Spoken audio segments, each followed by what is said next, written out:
کل پرسوں میں نے دیکھا ایک خاتون نے کی ویڈیو، اپنی بچی کو ڈانس سکھا رہی ہیں، چھوٹی سی بچی ڈانس کر رہی ہے.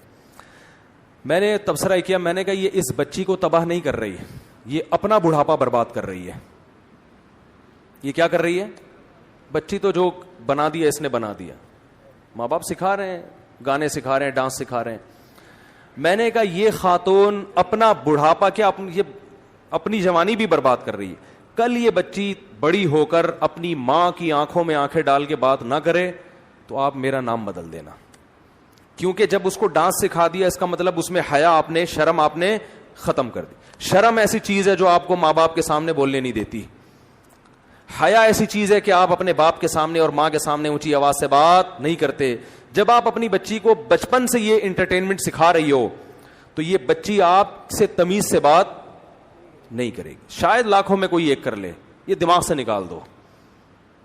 یہ گلے میں پرس لٹکائے گی، امی کو ٹاٹا کرتی ہوئی چلی جائے گی، امی میں جا رہی ہوں. بندہ آیا ہوا ہے بائک لے کے، کافی دیر سے کھڑا ہوا ہے.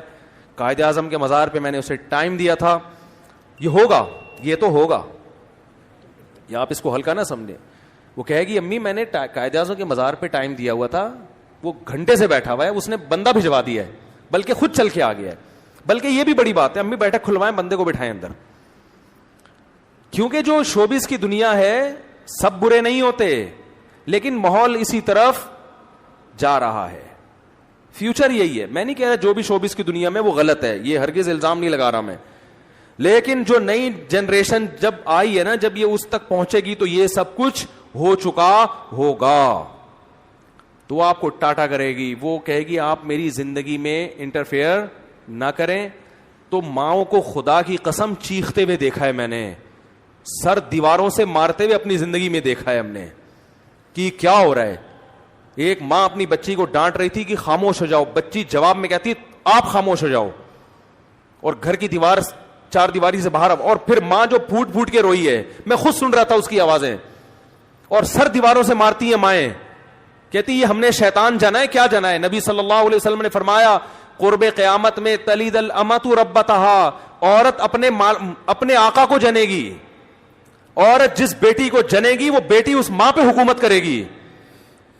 خدا کی قسم ہم اپنے خاندانوں میں اس کا تصور نہیں کر سکتے تھے کہ میں اپنے باپ سے کہوں کہ آپ چپ ہو جاؤ، یا میں اپنی ماں سے کہوں کہ آپ چپ ہو جاؤ. مجھے یاد نہیں پڑتا کہ میں نے کبھی اپنی ماں سے یہ کہا کہ آپ چپ ہو جاؤ، مجھے یاد نہیں پڑتا.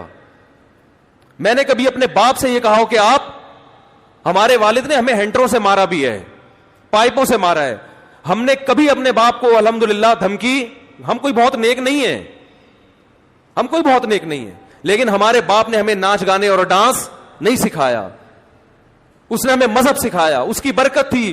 ہم نے اپنے باپ سے مارے کھائیں، اپنی ماں سے مارے کھائیں، کبھی ہم نے اپنے باپ اور اپنی ماں کو تانا نہیں دیا. ہم تو اس کو سمجھتے تھے ہم تو مر جائیں گے جیتے جی اگر ہم اپنے باپ کو تانا دے دیں، ماں کو تانا دے دیں. آج ہم حیران ہوتے ہیں کیسے اپنی ماں کی آنکھوں میں آنکھیں ڈال کے کہہ رہی ہے کہ آپ چپ ہو جاؤ. ایک بیٹی اپنے باپ سے کہہ رہی ہے آپ گھر سے نکل جاؤ. آپ کہہ سکتے یہ کوئی بڑا جملہ، آپ کے لیے بڑا جملہ نہیں ہے، میرے لیے تو بہت بڑا جملہ ہے بھائی، میرے لیے تو بہت بڑا جملہ ہے. میری اولاد اگر مجھے یہ کہہ دے کہ آپ گھر سے نکل جاؤ، میں تو مر جاؤں گا جیتے جی. میں تو اس کو کان سے پکڑ کے نکال دوں گا گھر سے باہر کے، دفع ہو جاؤ یہاں سے. پتہ نہیں باپ کیسے برداشت کر رہی ہے یہ تانے، ماں کیسے برداشت کر رہی ہے. یہ وہ لبرلزم ہے جس کی طرف آپ اپنی اولادوں کو چلا رہے ہو. یہ صرف اسٹیج پہ آپ کو مسکراتے ہوئے نظر آتے ہیں، گھروں میں ان کی مسکراہٹیں بولو نہیں ہوتی. یہ دوستوں کے ساتھ مسکراتے ہیں، یہ گرل فرینڈ کے ساتھ اچھا سلوک ہوتا ہے، یہ اپنے باپ اور اپنی ماں کے ساتھ اچھے نہیں ہوتے. ان میں اکثر سب کی بات نہیں کر رہا میں. تو آپ اپنی بچی کو ڈانس سکھاؤ، لیکن کل پھر یہ توقع نہ رکھنا کہ یہ آپ سے تمیز سے بات کرے گی، اور یہ آپ کے اس احسان کا بدلہ بھی نہیں مانے گی جس کو آپ احسان سمجھیں.